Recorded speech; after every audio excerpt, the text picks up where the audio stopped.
weekends, pag dumating na yung Oo. weekends. Tapos, yung weekends na, Gusto mo na matulog. putang ina, nakatunga nga ka lang. Yun, kaya nga, ano pre, nakaka-depression kasi dati, yung parang pag nasa loob ka na ng bahay, pag di ka lumalabas, tapos sim-sim na yung nakikita mo yan, itong room, ano ba? Na-try ko yun eh, yung after nung bakasyon, tapos di ako lumalabas oh. Parang unmotivated ka. Iba kasi yung ano eh, naglalakad-lakad ka sa labas. Na-exercise ka, langhap ka ng hangin, nakapag-isip ka. Pero pag nasa bahay ka lang, parang ano yung utak mo yun, parang clouded. Oo. Ayaw mo na kumilos, ganun. Kaya kailangan talaga lumalabas ka rin. Meron akong ginagawa, pre, ano eh. Try mo lang kung gusto mong gawin siya or kung mag-a-apply sa sarili mo. Yung pedometer, alam mo to? Yung step counter. May ganito sa iPhone eh, yung walk, yung circle, di ba? Pero ito kasi nakakalibang to.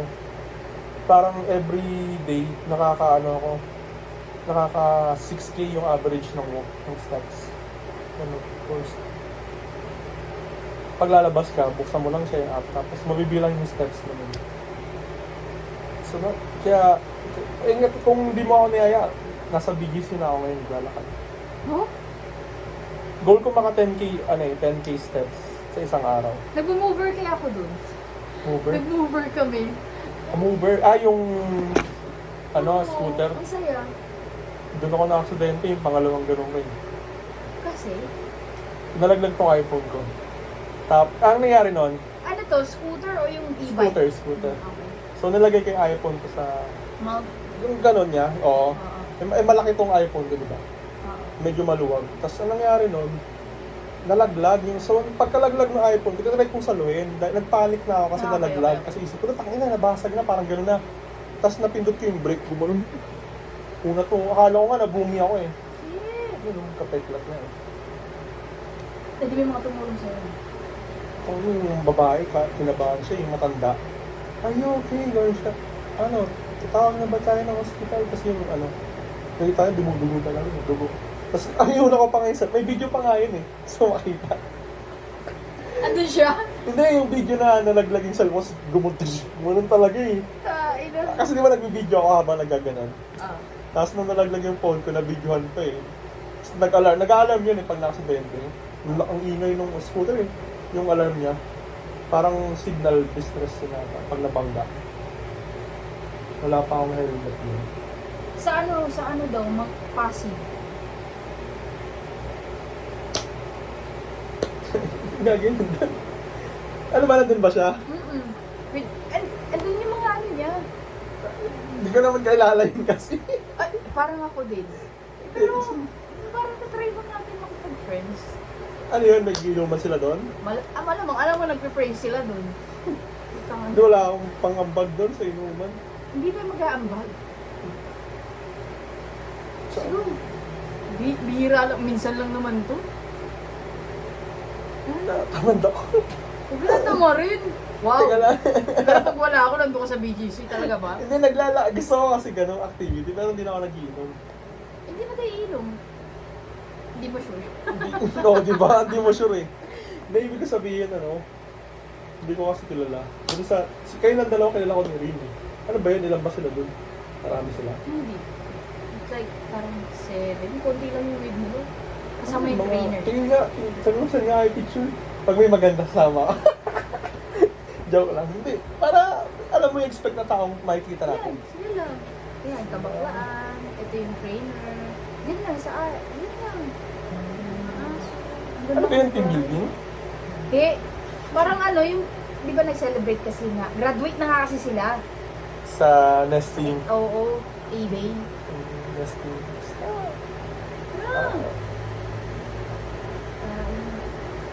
Di ba may ano ka naman dyan ang pass? O move? Gagastos pa isa pa yun. Wala akong sinakot, di ba? Kaya, nagtitid ako. Pag-astos pa sa pamasahe. Pero kung gagi, kung gusto mo pumunta ka na ngayon. Hindi pa lang. Kasi gagastos eh. Kasi wala sanang gastos. Palagi kaya lang. Ayun, papunta, tara. Sagot ko. Paano uwi? Lalakad ako pa uwi. Hindi, gusto mo maglakad, di ba? Hindi ko na makabisado.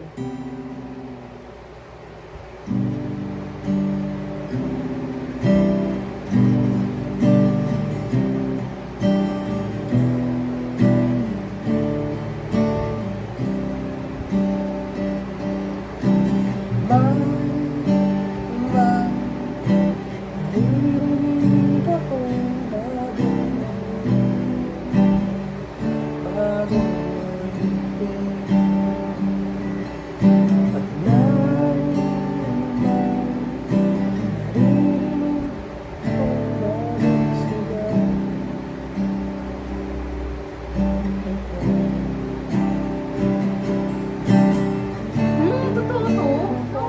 Sandro, ginahasa nung ano, bakla. Gago. Yung anak ni ano, niya. Anong ginawa? Ginahasa ng bakla. Baklang sila. Siguro talent manager or ano, Grabe staff. naman. During ano, GMA Gala.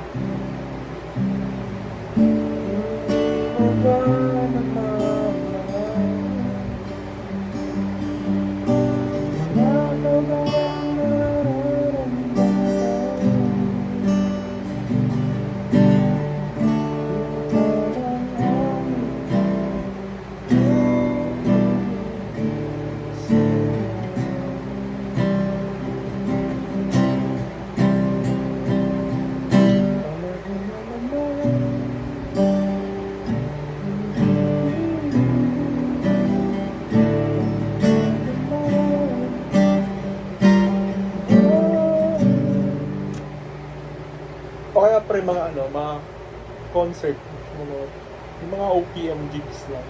Oh. Experience din yun. Basta dapat may nilolook forward ka kada buwan.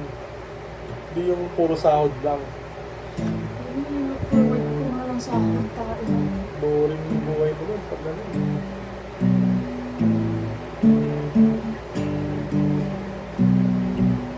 Parang dapat may pangbarag ka, may pangbasag ka sa cycle or routine. Kasi pag nagiging routine ba kasi yung buhay mo, wala ka nang, parang mapipili mo nun, wala ka ng control. Parang hopeless. Parang naka-program ka lang. Dapat may adventure ka rin. Kaya hindi ka mag-depress na gano'n eh.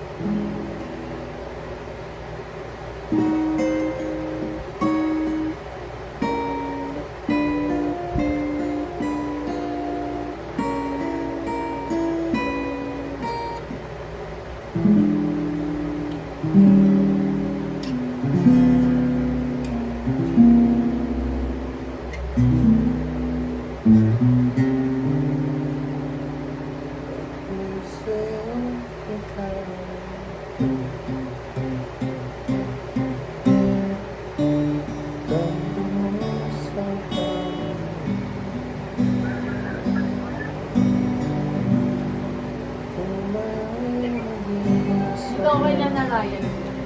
What's up, what's up? Sana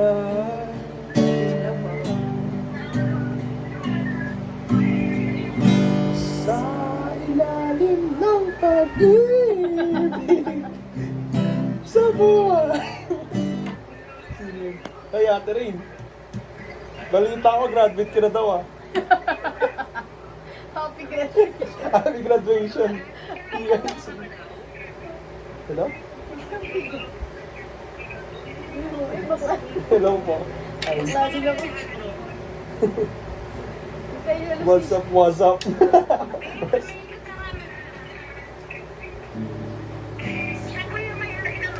Ay, hello po. Tara, shot! Siya.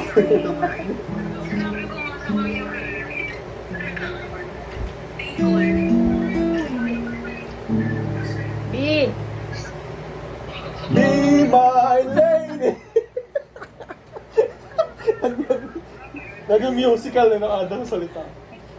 Ganun na.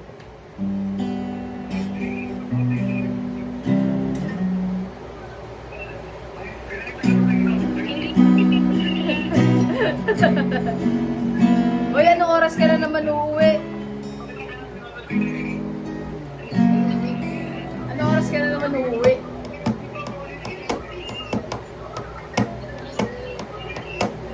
Nobody knows the small B. B. Invader randoms. Ano siya, wait? Wow. There are places where I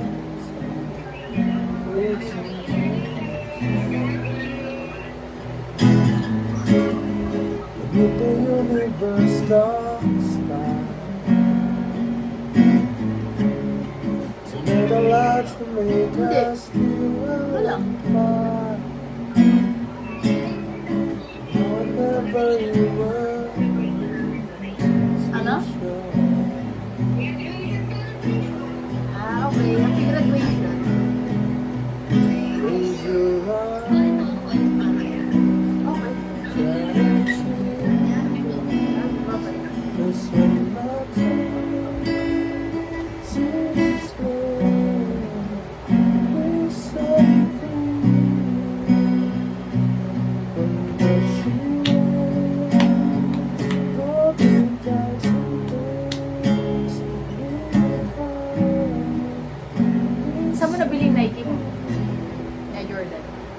Ay, sa coach ko dati sa gym, nagbibenta siya ng mga Jordan Magkano? 7.4? 7.3? Straight cash. Oo. Yung Saan dyan? dalawa lang yung Jordan ko na legit yan, yung nabili ko. Naka-boxing gano'n. Yung nasa yellow. Kasi yung isa, sinuot ko. Kulay, yung taxi. Ganun yung tsura niya. J1. Taxi.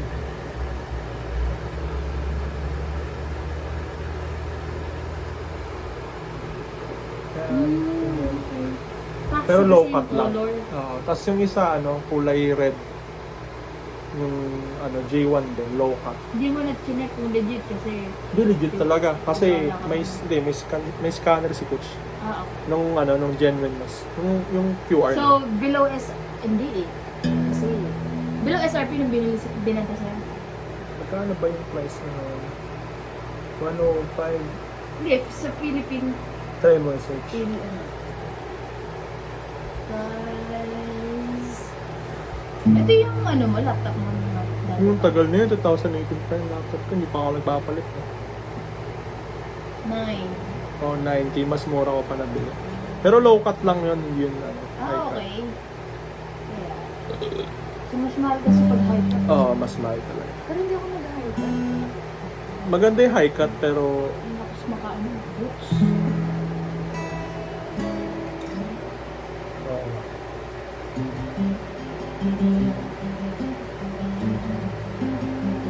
Okay. Ayun pala, mga nado ng concert ni Rico Blanco. Parang sunod-sunod 4 na buwan. Iniwan ka na Ayun, ni ni Maris. Ay, nanood ka ng niya? Magkano? Yung River Maya reunion concert, yung kasama sila bando. Ayun yung mahal kasi kahit likod lang ako, nasa 3K. Marami, sold out. Puno yung Saan yan? Outdoor ba yan? out sa malapit sa Soler, yung malapit sa MOA. Alam mo yung basta open ground siya. Baka dun nga ginanap dati yung Lollapalooza. Doon nga yun, Namatay. yung open ground. May namatay. SMDC Open Grounds. Malapit sa Soler. Tapos yung syempre mga gigs niya na Magkano ang doon sa unahan? nasa yung VIP, ay yung Ayun yung hindi platinum. mo kinuha. Mahal gago. 14K yung sa harap. Parang international artist na yung level. Kasi yung tagal nilang nawala, di ba? Reunion yun. Yung River Ilang Maya. hours? Almost 3.5 hours. Parang yung setlist nila parang naka-4 silang setlist pero 26 songs. Parang mga hits Hindi, nila. hindi ko pa na-try. Dahil mo namimiss sa buhay, sa kakaipon mo lang. Mamamatay ka na lang kasi hindi mo pa na-try mga ganun. Hindi siguro pag 50-50 na pupunta tayong concert. Enjoy mo yung buhay mo lalo habang bata ka pa. Pwede mo naman pagsabayin yung long-term plan saka sa short-term rewards. Hindi naman kailangan lahat pang long-term. Sa future ka ba nabubuhay? Gagawin ko to para sa future, namatay ka ngayon. Wala. Gagi. Dapat lang, Saan balance napupunta lang. yun? In case, halimbawa, Alin? unclaimed ano, parang unclean. Sa pamilya mo. Depende kung sino beneficiary mo sila. Eh, paano pag wala kang beneficiary sa bangko? Hindi thank you lang yun. Wala, company mo makikinabang. Hindi, yung savings mo. Sa beneficiary nga yun. Or gawa ka last will and testament, mamamatay na pala ako mamaya. Hindi gago, beneficiary lang yun. Yung life mga insurance. Kaya nga, tiba-tiba ang insurance, magandang business yan eh. Kasi ano di ba, pag nagulog. Hindi naman lahat is... Huwag lang sila mag-bankrupt.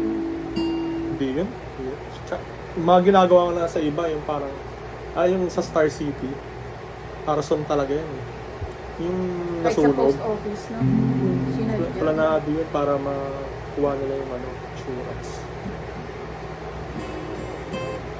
Walang namatay dun, no? Inside job yun, tinrabaho talaga yun na para ma-renovate or anong plano nila. Pero grabe, no? Kailangan may masira muna. Yun kasi yung kasunduan sa insurance. Insured nga di ba? Hindi ba pwedeng... Natural cost, pwede rin pag earthquake, mga ganun. Hintay mo pa lumindol. Pera natin, tagal ng lindol, boss Mauna pa tayo mawala. Di ba? Doon ka tira sa Japan para may earth. Hindi. Pero siyempre hindi mo na pinapangarap. Kaya nga doon nabubuhay yung insurance eh.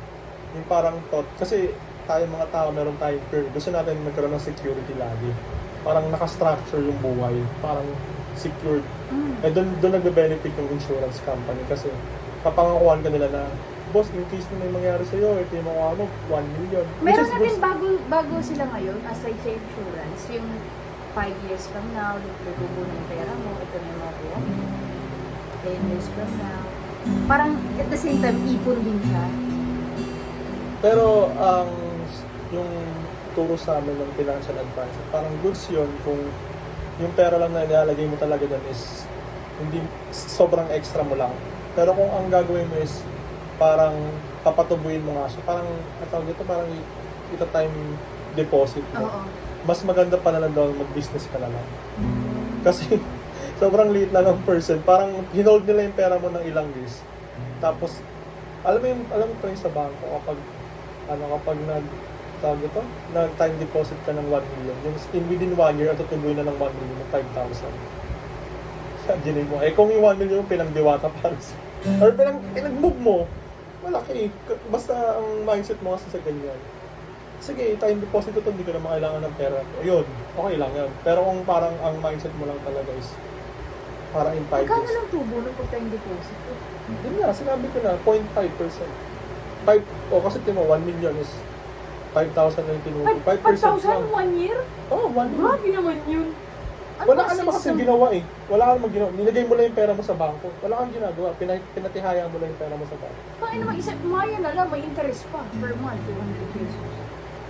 Ganun din yun. Mas malaki pa yung 5K. Mas malaki, depende kasi yung Hindi, sa lagay mo. pero ang tanong ba, pwede ka maglagay ng million sa Maya? Hindi, may Hindi. money laundering eh. Di ba may limit ang mga Gcash? Siyempre alam nila yun, pre. Lahat yan planado yan. Siyempre hindi na papayag yung Bangko Sentral eh. Gcash kayo 1 million ko sa'yo agad. Maimbestigahan ka yan, ma-hold yung Gcash account mo. Di ba na pala yung nagtatransact ng malalaki? May limit Check nga, na yan. 50k nga eh. May ganun nangyari yung namatay yung coach ko. Di ba? Ano mangyayari kapag na-reach mo na yun? Yung nga, kwento ko nga eh. Oh, Sa marami nag-donate, nagpadala ng abuloy. Tapos yung Gcash number, kasi nag-post kasi dito na lang kuha yung sa Gcash number. Nalock yun. Parang kinontak sila ng Gcash, ng customer service ng Gcash. In-explain nila na namatay nga yung owner, tapos mga donation ng mga abuloy. Nakuha naman nila yung cash, pero may limit, 50k lang kasi per day ang pwede send. Marami nag-send, mga chess player na tumulong. Kung magkano. Naipon yun, within 1 day, napuno yung maximum na 50k na pwede mong i-transact. Hindi ko nga alam kung anong limit. Depende rin sa credit score mo sa Gcash. Kung yung iba kaya na pwede 100k per day. Depende talaga yung kung talagang gamit na gamit mo yung Gcash. Kung bihira ka lang gumamit. Hindi. Maghihinala si Gcash. Baka nila-launder mo yung pera. Alam mo yung money laundering? oo. Halimbawa, ako, gagawa ko ng maraming Gcash account para ma-liquidate ko yung funds ko. Mga drug lord, may 5 million ako. Gusto ko yung itago na hindi matatrace. Kailangan ko ng maraming Gcash. Bigyan ko lahat yung Gcash na yun. Tigo 100k na lang. Diba, ganun. Kung papayagan ng Gcash na maglagay doon ng milyon-milyon, magkakaroon ng problem yun. Ang alam ko lang na ganyan na pwedeng sa casino. Parang pag kailangan mo ng cash, may 500k ata yung limit nila. Kaya yung sa mga pasugalan. Kapag ba nag-deposit ka ng million sa bangko, invest na ba? Hindi, pag nag-deposit ka doon, bago ka makapag-deposit, yung bank form, cash yun eh. Tapos kailangan, pilapan mo yun. Tapos, syempre may security yun, hindi mo naman pwedeng, baka ma-hold up ka, di ba? Magpapa-schedule ka ng appointment sa banko na, ito po yung day na mag-deposit ka. Hindi yun pwedeng, bigla ka na nasusulpot sa Oo. banko. Syempre, security mo yun, delikado. Abangan ka, di ba? Hold up ka. Pero hindi naman nila i-questionin mo kung bakit ganito yun. Ayun, may background check yun, may background check. Anong source of income niyo? Ma'am, may ganun yun. Hindi naman pwede yun na, saan nanggaling yung pera nito? Ang daming pera. Kaya nga yung iba, tinatago nila na lang sa ba. Alam mo yung si Pablo Escobar? Alam mo kaya naman? Pablo Escobar.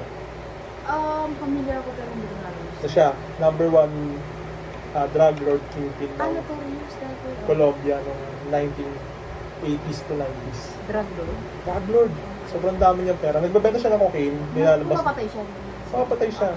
Lumalabas siya. Yung cocaine, ginagawa sa Colombia, marami siyang laboratory. Tapos ina-export nila sa sa Miami, sa New York, yung mga city sa Amerika. Madilim drug cartel yun. Tapos, sobrang dami niyang cash. Siyempre, hindi niya alam sa tatago, nililibing nila. Kasi hindi nila pwede ibangko yun. Nilalagay nila sa lupa, or sa sofa nga yung pinupuna. Kasi, pag nilagay nila sa bangko yun, masisilid sila. Or gumawa sila ng ghost or dummy. Hindi pa rin safe yun. Lagi yun yung background check. Tapos yung nakalagay sa source of income nila, taxi, business. Kikita ka ba ng billion sa taxi? Di ba hindi? So, imbis ka nun. Ang mali niya lang kasi nun, tumakbo siya sa politika, siya nasilip eh. Nag-congressman siya. Tapos, nanalo siya sa pagka-congressman, pero nasiraan siya. Nakuha yung baho niya. Ganun. Daming pera nun, tapos may scene pa nga doon na yung anak niya giniginaw, tapos basa yung mga kahon. Wala silang panggatong, sinunog niya yung pera. Ganun siya kalabot, $8 pa lang. Pero illegal. Doon ko na-realize sa palabas na yun na walang kwenta lahat ng material na bagay, pera, kapag wala kang peace of mind. Kasi lagi siyang, ang daan lalaki ng mga bahay na asyenda, pero lagi siyang hinahabol, lagi siyang nagtatago. Wala ka rin kalayaan. Diba?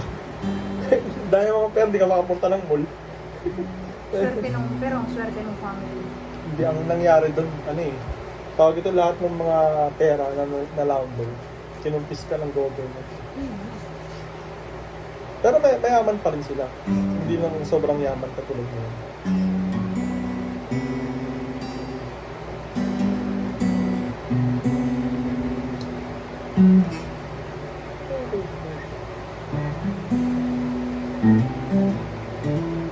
Hindi ka na pupunta? Sayang kasi gastos na. Ay, mga shish! What's up, what's up? Ito sana kung kailangan natin. Kala ko naman kasi tropa niyo na. Kung tropa niyo, baka chance. Kaya lang kung may kilala mo pala ngayon, may kisama rin tayo doon. Bakit siya di makapag-indis rin kung nandun ka? Imagine mo naman. Iba kasi yung galaw mo kapag may kasama kang jowa sa wala. Ayun nga. Kaya ngayon yung sinasabi ko sa kanya, gusto ko mag-enjoy ka na wala ako.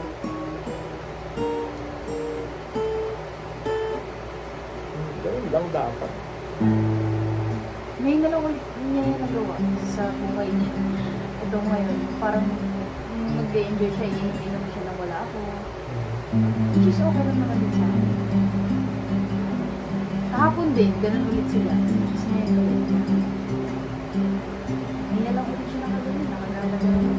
Pag nasa bahay kasi yan, hindi niya lumalabas. Gawa nga ng mabilis siyang mapagod, tsaka sakit ng paaga. Gusto ko pala magpaspa nga. Alam mo ba, hindi pa ako nakakapagpaspa ng buong katawan. Hindi ko tayo Iniisip ko kasi lagi yung pera. Alam mo kung bakit? Parang, food for the thought. Wow. Kaya mo napipil yan na ganyan. Ano kasi, siguro feel mo luck ka talaga sa pera. Pag yung mga abundant na tao, hindi nila iniisip yun na kukulangan sila ng pera. Kasi mindset yan eh. Pag iniisip mo na kaya nagsasave kasi baka wala na akong kainin bukas. Ang anchor ng beliefs mo is fear na mawawalan ka. Pero pag ang mindset mo nagsasave lang, kasi patawag ito, para ma-enjoy mo yung mga bagay in the future, mas healthy yun.